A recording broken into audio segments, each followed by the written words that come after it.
Hey everyone, Susan here. So in this video, we're going to walk through making a card that has two different fun folds or techniques on it. So this is a bookbinding card. So it opens up like that, and I'll show it to you better when it's flat on my desk and it's a little easier. But it also has the origami frame fold on the front, which is very simple but very striking. So let's go ahead and put this card together. In this video, we're going to put together the Butterfly Brilliance Origami Frame Bookbinding card. So if you purchase the packet, this is the envelope that you're going to need for this card. If you purchase the tutorial, you'll see all of the dimensions on the first page of the tutorial, so you want to cut in those supplies and those materials and get them ready. And then on the back sheet of the tutorial, you will find the list of supplies that you need. So this card is fun because it's two fun folds in one. So we have a bookbinding card, which means it opens up kind of like an old-fashioned photo album. And then we have the origami frame fold on the front of the card.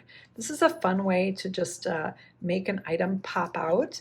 Now for this particular technique, both sides of your designer paper are going to show. So you want to pick a designer paper that has two sides that coordinate well together, but also have enough difference that you can have the inside portion sort of stand out from the outside portion. So if the two sides are too similar, this fold would lose some of its pop. So the paper that we are using, and this is why the envelope flap for this one was not folded down, because this had to stick up a little bit. So we're using the Butterfly Bijou paper for this one, which has sold out, but there are a number of other options that would be a good choice. There's so many papers that I have a hard time deciding which side I like better. So this is a perfect card for those kinds of papers where you like both sides. So we're going to go ahead and fold that. But first we're actually going to do the bookbinding portion of the card. So let's set our materials aside and let's bring in our long base here. So this is 4 1/4 by 11. If you purchase the packet, of course this part has already been done for you, but I want to show you how to do it so that you can do it for future cards. Let's set this aside, and I'm going to use my scoring blade, again 4 1/4 by 11, and I want to score this at 5 1/2, which is as it would for a standard card. But then I'm going to score it a second time, and I'm going to score it at 6 3/4. So to do that, I need to pull out my extendable arm here, and just to show you that line that's kind of down in the hole, that's 6 1/2. So 6 3/4 is out here. So to slide the edge of my cardstock to 6 3/4 and crease. Okay, we can put our paper trimmer aside, and we can go ahead and fold our cardstock. Grab your bone folder, crease in the center. Now this second crease actually is going to fold up. I'm going to fold that back and crease on that. And that's going to form that bookbinding part of the card. I'm going to go ahead and adhere this down on the inside. I'm going to put my adhesive here so that I can see where the line is, because I don't want to put any adhesive over here. So I'll just stay in that quadrant. And for this one, I did use a little stronger adhesive. I actually used the Seal Plus. You could also use liquid glue or tear and tape, whatever your preference is.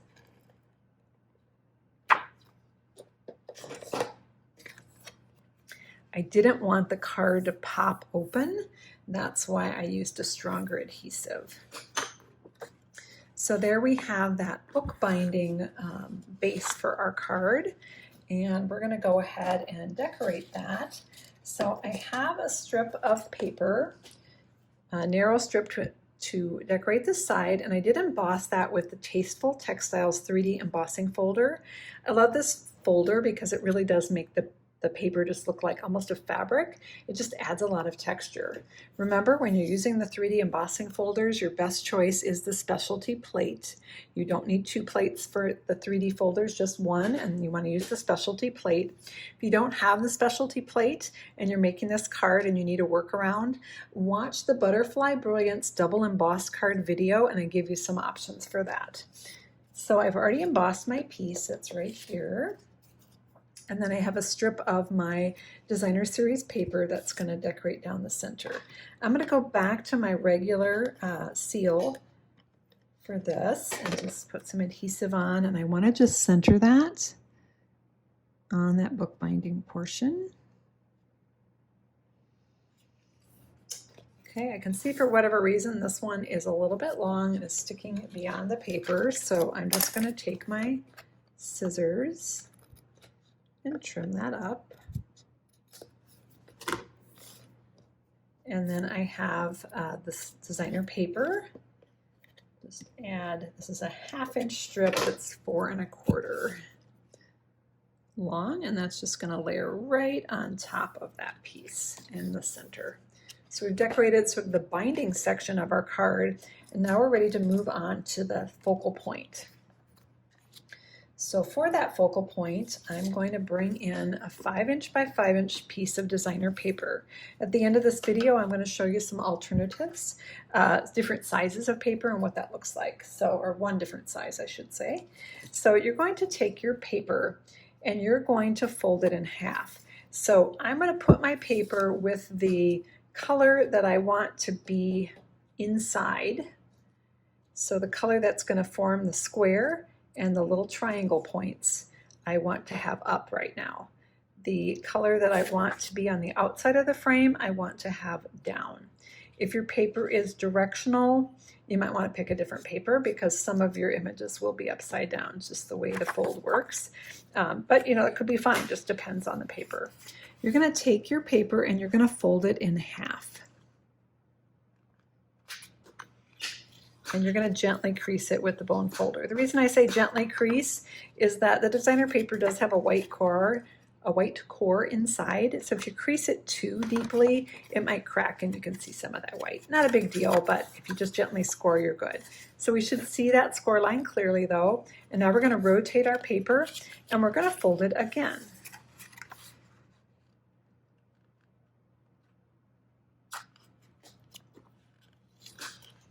And again, we're going to lightly crease there. Now we're going to open up our paper a last time and we're going to see 4 squares, 4 quadrants all the way around.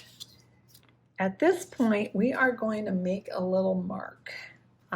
You don't have to do the mark for this fold, but I've found I got much better results, much tighter creases here, and with my paper lining up better if I had that little mark. The mark will be covered up by your butterfly, so don't worry about that.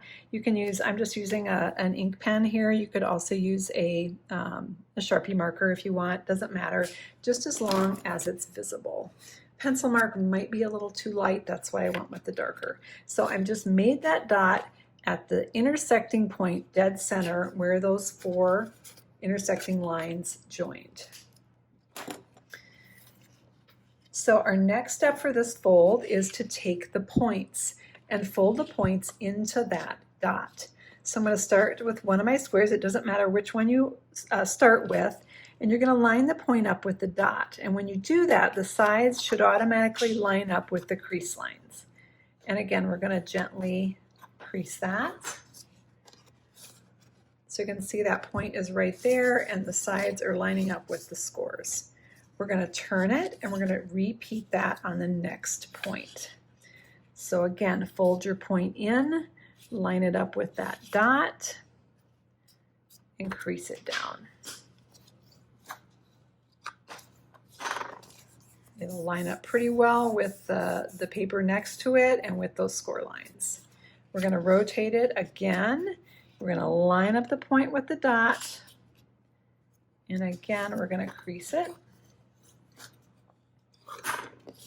At this point it kind of looks like an envelope, doesn't it? And then we're going to rotate it all the way around and we're going to do that very last point.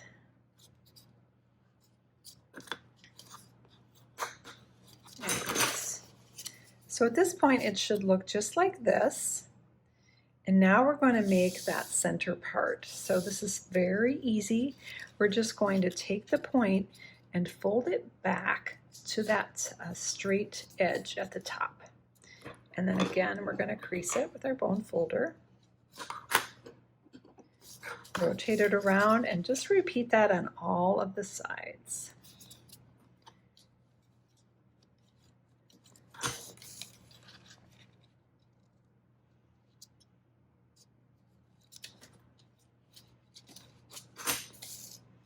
And the last one here.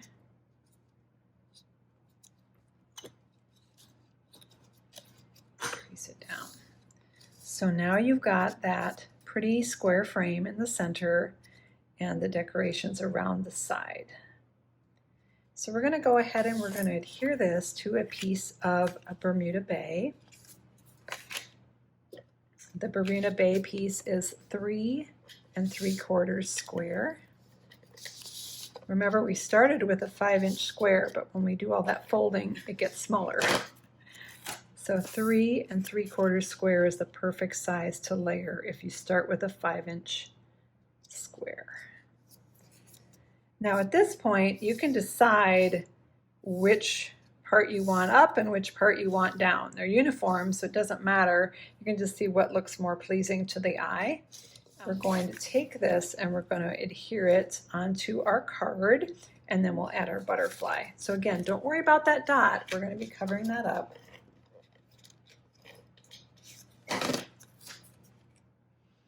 So you just want to center it on this portion to the right of that score line. Crease that down, and then we're going to get our butterfly. So the butterfly is cut from a piece of basic white, and I used the Butterfly Brilliance dies. I used this one right here, but any of these 3 would work for this card. Tip for you, when you are cutting your detailed butterflies, I do not recommend trying to cut all 6 at one time. That did not work for me at all. They're just too detailed for that. You're going to get much better results if you're just cutting 1 or maybe 2 at a time. Send them through your machine. You can send them through 2 times, or what I like to do is send them through once and then flip it over and send it through a second time with the die edge up. So we're going to attach this to the center of our card, and we're going to use a mini dimensional on the back. If you don't have mini dimensionals, you can cut a full dimensional in half, or maybe even quarter it, or use some of the edges of the dimensionals. So just place that right over that dot to cover it up, and then we're going to add our embellishments. So these are the opal rounds. You'll have a large and a smaller one, and these are just really pretty. They're in the January to June mini catalog. I'm going to place the larger one near the head portion of the butterfly, and then the smaller one in the center. And these just have a really pretty kind of iridescent sparkle inside that add a fun little glimmer. And then the last thing for this card is you have a piece of 4 by 4, a square of white, and that's for your inside message. For my card, I chose to use the Springtime Joy stamp set, and this fun saying, "May the new life of spring bring joy." You can use any greeting of your choice, and I did stamp mine in Bermuda Bay to mirror the Bermuda Bay that's on the front of the card. So I have some alternatives to show you. So this is the same card, but instead of a white base, I did Bermuda Bay as my base, and I added black as the layer. I did the butterfly in black, and then I did add a ribbon, but very similar. It's the same card exactly, but it looks very different when you add that pop of black. I also wanted to show you what the card looks like when you use a smaller piece of designer series paper. This was a 4-inch by 4-inch square that was used, so you can see it's quite a bit smaller, but still very attractive, and works quite nicely as a card. The fold is done exactly the same way we did it today. It's just a smaller piece. So any square piece would work for this. In fact, if you were doing a scrapbook page and you wanted to frame a photo, but you wanted it to be a little bit larger than you would get with this, you could do the same fold with a 6x6 piece of designer series paper. So there we have the origami frame bookbinding card. Thank you so much for taking this Butterfly Brilliance class, and I look forward to seeing you on future Facebook Live or YouTube videos.